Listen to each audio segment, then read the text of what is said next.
Ku diangkat dan dipulihkannya.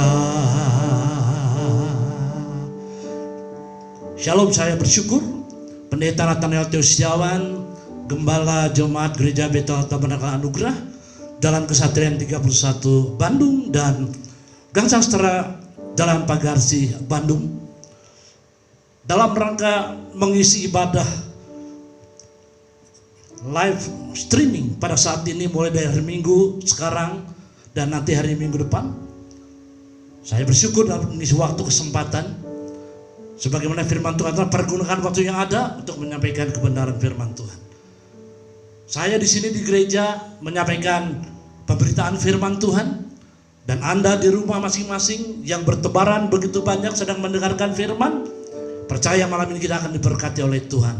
Kita akan memulai dengan doa. Mari kita berdoa. Bapa yang penuh kasih, dalam nama Tuhan Yesus Kristus, terima kasih banyak karena anugerah Tuhan, kemurahan Tuhan. Saat ini kami boleh hadir untuk menyampaikan firman-Mu. Mari Roh Kudus mengurapi acara ini, menjadi berkat bagi setiap yang mendengar, baik itu jemaat GBT Anugerah, Kesatrian dan Pagarsi. Juga barangkali ada anak-anak Tuhan yang lain yang sedang menyimak acara ini, memberkati semua. Firman-Mu adalah jawaban, Kristus adalah jawaban. Kami percaya malam ini semua kami akan diberkati di dalam nama Tuhan Yesus Kristus. Amin. Haleluya. Jika kita melihat situasi saat ini, saudara, dimanapun, kalau Anda melihat sekitar Anda atau Anda pergi keluar, seakan-akan ada something different, sesuatu yang berbeda. Begitu sepi. Biasanya di jalan raya begitu banyak kendaraan, crowded, begitu penuh, macet. Tapi saat ini seperti lengang.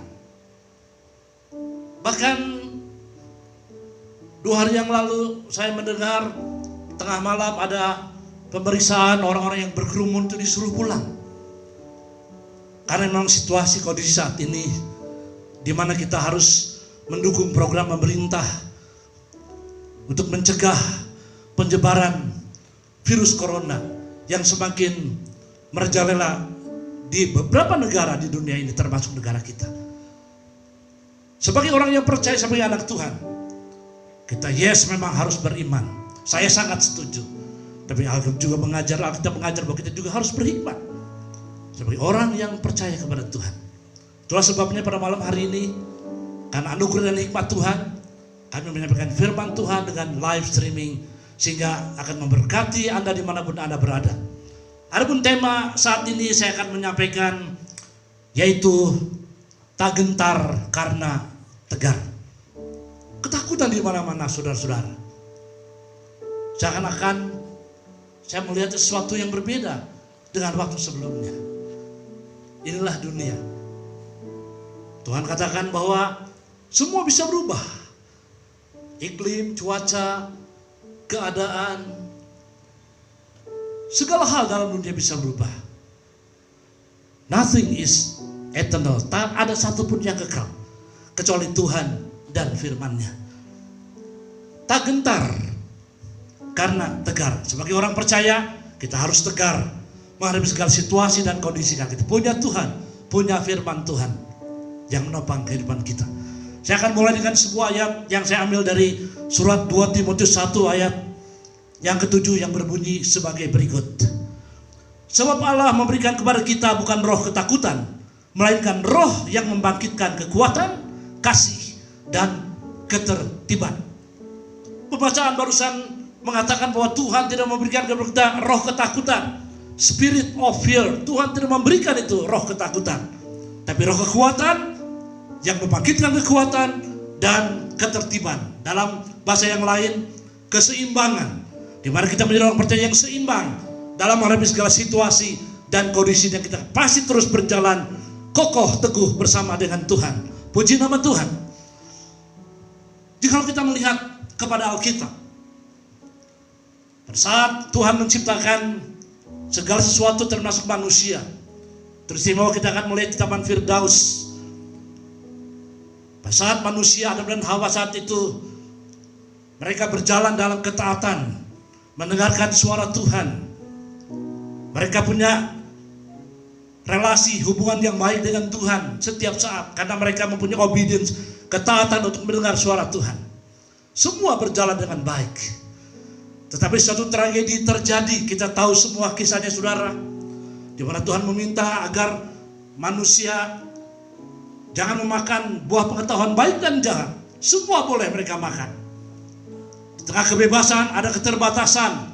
Tuhan ingin mereka taat, sebab taat adalah tanda kasih kepada Tuhan.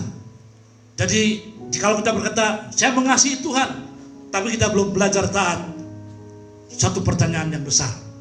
Tuhan meminta Adam dan Hawa taat, tapi sayang mereka gagal untuk taat. Dan Anda bisa melihat dalam Alkitab, daripada mendengar suara Allah di Taman Firdaus, mereka lebih cenderung mendengar suara ular itu yang diinspirasi oleh iblis, saudara-saudara. Dan mereka makan buah pengetahuan baik dan jahat.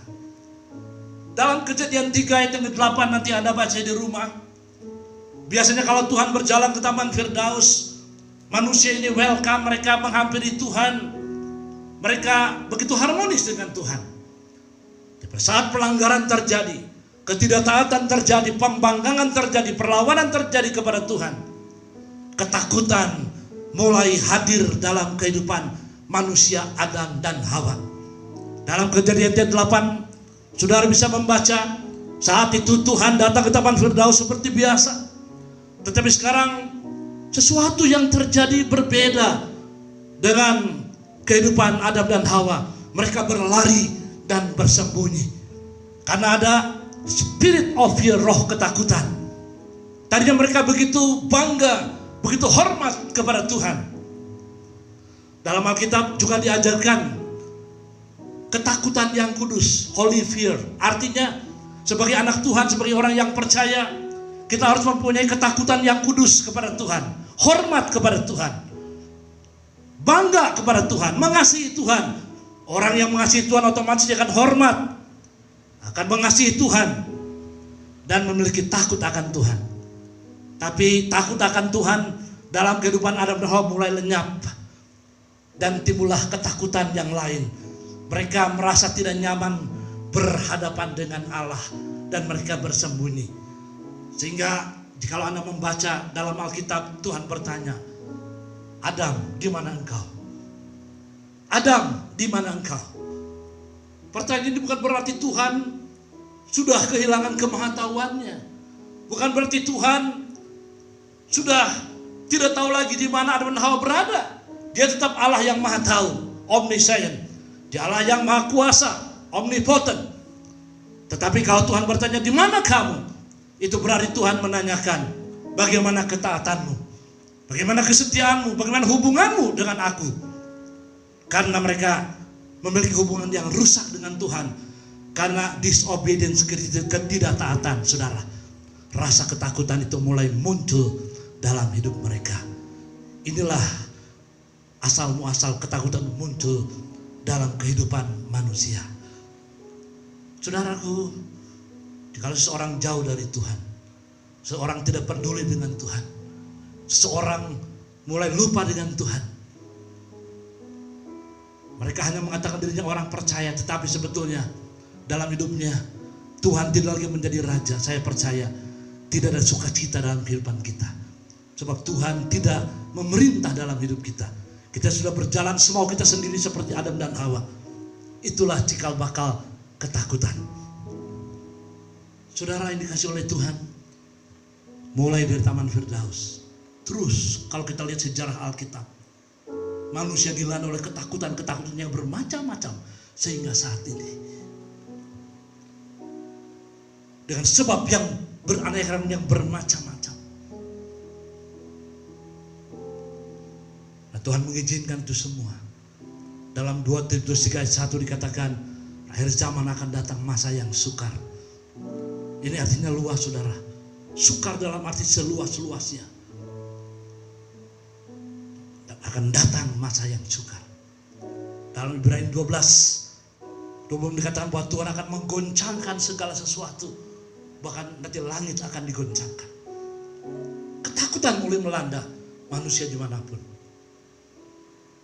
Tetapi tadi dalam 2 Timotius 1 dikatakan, Tuhan tidak memberikan roh ketakutan. Tuhanlah sumber damai sejahtera. Hanya di dalam Dia kita mendapat peace, peaceful life, kehidupan yang sejahtera di dalam Kristus. Tadi saya sebutkan, manusia sudah jatuh dalam ketakutan. Ada yang takut mati, ada yang takut sakit, ada yang takut mendengar berita ini. Saudara-saudara, ketakutan seakan-akan mengejar manusia. Para pembaca Alkitab pernah melihat dalam masa perjanjian lama, waktu malaikat maut mencabut nyawa anak sulung orang Mesir atas seizin Tuhan. Tetapi ada satu perjanjian berkata lewat Musa dan para pemimpin Israel waktu itu, jikalau di rumah-rumah orang Israel, rumah umat Tuhan, di atas pintu rumahnya diolesi darah domba.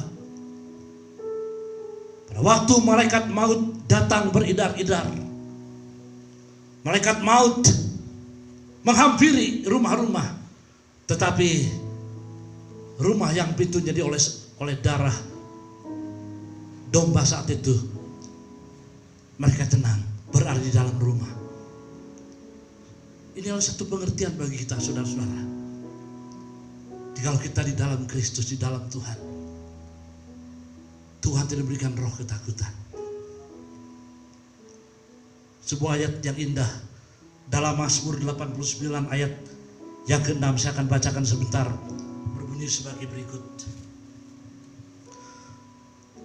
Allah disegani dalam kalangan orang-orang kudus dan sangat ditakuti melebihi semua yang ada di sekelilingnya.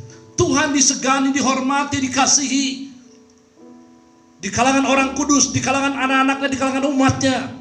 Saya dan saudara, kita harus takut menghormati Tuhan, mengasihi Tuhan. Itulah holy fear, ketakutan yang kudus. Lain dengan ketakutan yang akibatkan oleh dosa. Takut mereka lari kemana? Kemanapun. Ngeri, mencekam, penuh kekhawatiran. Tapi Mazmur tadi berkata, Tuhan disegani, dimuliakan di kalangan umatnya. Namanya dipermuliakan, namanya ditinggikan.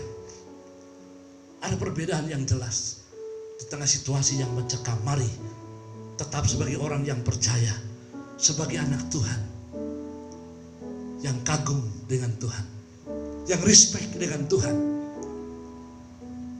Dalam doa Bapa kami yang sangat terkenal, Tuhan Yesus mengajarkan, Bapa kami yang di sorga. Di tengah-tengah situasi yang mencekam, yang menakutkan, jangan lupa saudara, kita punya relationship, hubungan dengan sorga, Bapa kami yang di sorga. Seringkali kalau kita melihat hal yang menakutkan, yang mencekam, rasanya kita sendirian, rasanya kita terjepit, kesana kesini takut. Tapi Tuhan Yesus berkata, kita punya relationship Bapa yang di sorga. Dan begitu banyak isi dan makna dari doa Bapa kami. Yang paling akhir, sebab Engkaulah yang mempunyai kuasa sampai selama-lamanya. Sekali waktu saya berjumpa dengan seorang saudaraku, saya ajak dia naik loteng. Dia menolak. Pak Pendeta, saya tidak mau, Pak. Kenapa? Sejak kecil saya takut kalau berada di tempat ketinggian. Padahal saya ajak di loteng tingkat pertama. Secara psikologis dia takut, memiliki akrofobia, takut di tempat yang tinggi. Takut, Pak. Khawatir, Pak, secara psikologis. Dan banyak lagi saudara-saudaraku, kalau Anda pernah menjumpai jenis-jenis ketakutan yang lain. Ada orang yang takut menghadapi masa depan. How about my future? Bagaimana masa depan saya? Masa depan orang yang percaya di tangan Tuhan. Ada pepatah berkata begini, I don't know about my future, but I know who holds my future. Aku tidak tahu masa depanku, tapi satu hal aku tahu, siapa yang memegang masa depanku. Di tengah-tengah ketakutan yang mencekam, tangisan di mana-mana, Seperti kalau saya bayangkan saat-saat seperti tadi di Mesir sana dalam perjanjian lama, tangisan terjadi di mana-mana. Tetapi di dalam rumah orang percaya, di mana di atas pintu rumahnya diolesi darah domba, itu berbicara tentang jaminan keselamatan di dalam Kristus. Mungkin pada waktu mereka mendengar tetangganya menangis, di sebelah sana menangis, dan mereka lapor kepada Musa, Pak Musa, ngeri, terdengar tangisan di mana-mana. Tapi Musa berkata, jangan takut, selama engkau di dalam rumah ini dan di pintu sana sudah diolesi darah domba, we are safe, kita aman. Jangan takut. Kita bisa mendengar berita yang menakutkan, berita yang mengkhawatirkan. Saya katakan dalam nama Tuhan, tetap setia di dalam Tuhan. Roh Tuhan adalah roh kekuatan. Saudara yang dikasih oleh Tuhan, orang yang dikuasai oleh rasa ketakutan, dimanapun, siapapun dia, dalam 1 Yohanes 4:8 dikatakan kasihnya belum sempurna. Kasihnya belum sempurna. Dia belum mengalami kasih Tuhan, dan saya percaya dia belum belajar mengasihi Tuhan. Sekarang dia mengatasi segala sesuatu dengan kekuatan sendiri, dengan kapasitas sendiri. Kasihnya belum sempurna kepada Tuhan. Pada malam hari ini, saya mengajak kepada jemaat dimanapun kita berada. 1 Yohanes 4 berkata, roh di dalam kamu lebih besar dari roh apapun dalam dunia ini.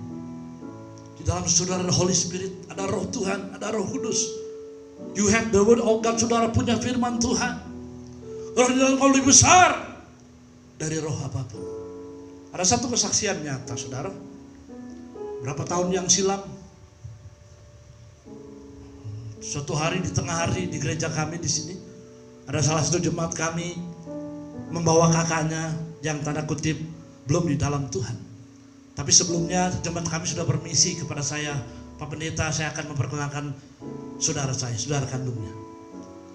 Jemaat kita langsung dia masuk ke dalam gereja, selalu bisa di dalam gereja. Tapi kakaknya itu tidak bisa masuk, padahal pintu gereja terbuka. Kaki yang kanan sudah masuk, yang kiri masih di luar. Masih kenapa seperti lem? Setelah saya tanya lebih jauh, ternyata dia punya ilmu. Orang pintar yang cukup terkenal di Bandung. Setelah lama dia berbicara kepada saya, ternyata di dalam gereja ada sesuatu yang lebih besar, sesuatu yang lebih besar dari yang saya miliki ilmu saya. Saya tersenyum. Itulah roh Allah, itulah roh kudus yang lebih besar.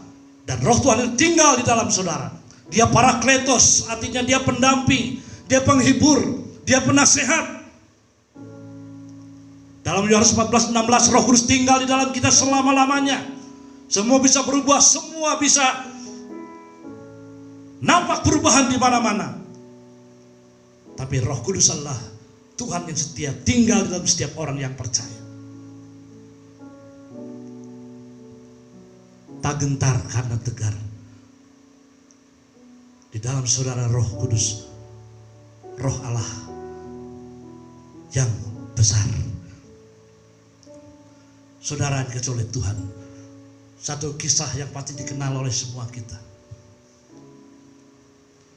Kisah ini bukan sekedar story cerita untuk memenuhi Alkitab saja, tapi ini mempunyai makna, mempunyai teaching pengajaran bagi setiap kita. Di dalam Matius 14 22-33 kita kenal dengan cerita ini. Saya hanya mengulas. Tuhan mengajak muridnya naik perahu ke tengah danau bersama dengan Tuhan. Dan kita tahu kisahnya semua, saudara.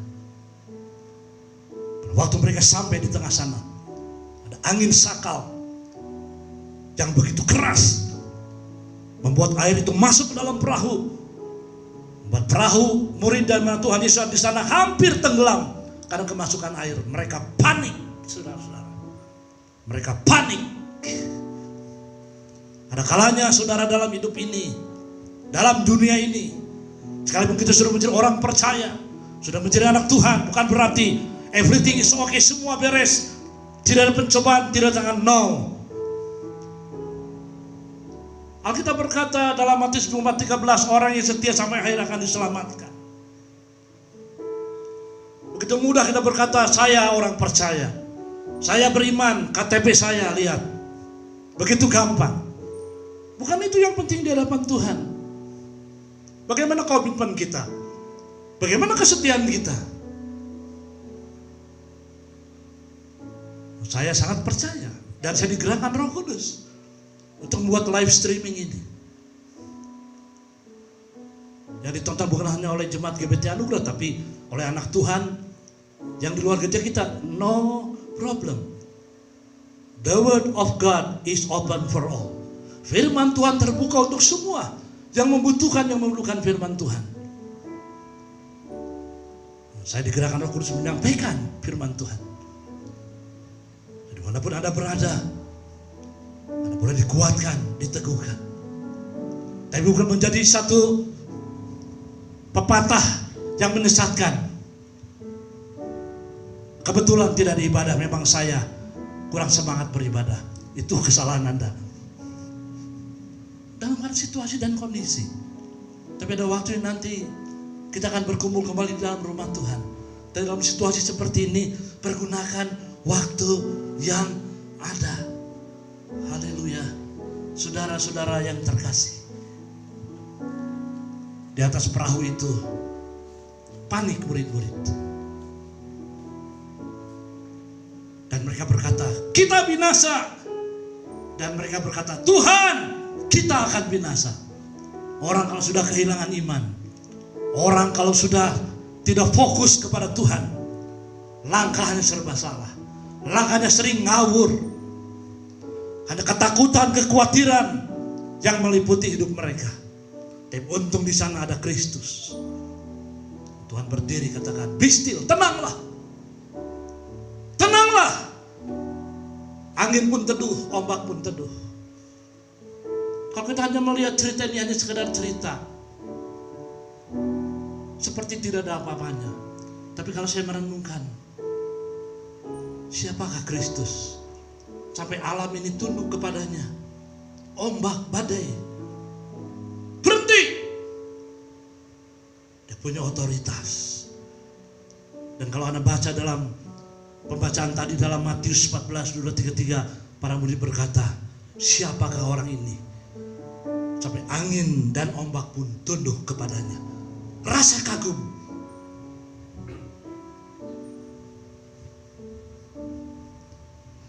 Tapi pernah saya berguru kepada jemaat, kalau angin dan ombak taat, tapi banyak orang Kristen yang belum taat.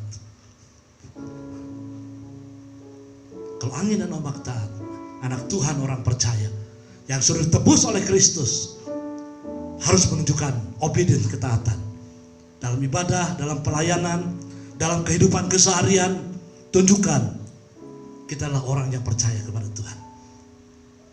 Terpujilah nama Tuhan. Pada saat ini saya senang dapat menyampaikan kebenaran firman Tuhan. Saudaraku, jangan khawatir,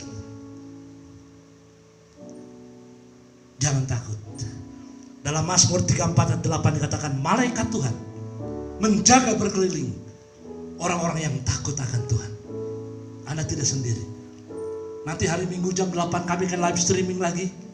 Dan kami akan mendoakan dari jarak jauh. Dan kita percaya kuasa Tuhan tidak dibatasi oleh ruang dan waktu. Kiranya pelayanan saya lewat live streaming ini memberkati dimanapun Anda berada. Something great will happen. Sesuatu yang besar akan terjadi dalam hidupmu. Jadilah sesuai dengan imanmu.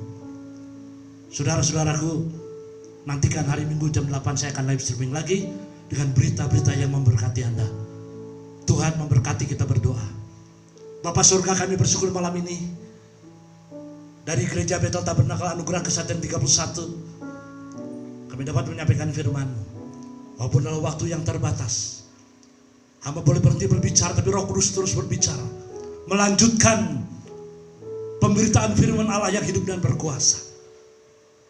Dalam dunia kami menghadapi berbagai macam kekhawatiran, ketakutan. Tetapi kami bersyukur, kami tidak sendiri. Roh Kudus tinggal di dalam kami, firman Tuhan tinggal di dalam kami. Jadikan kami tegar di masa yang sukar, sebab Tuhanlah kekuatan kami. Berkati yang mendengar pemberitaan ini dimanapun mereka berada. Kami percaya kuasa Tuhan menyertai, mujizat Tuhan terjadi. Berkat dari Bapa, cinta kasih dari Tuhan Yesus Kristus, persekutuan Roh Kudus menyertai kita semua saat ini sampai selama-lamanya. Dalam nama Tuhan Yesus Kristus kami berdoa. Amin. Shalom. Tuhan memberkati.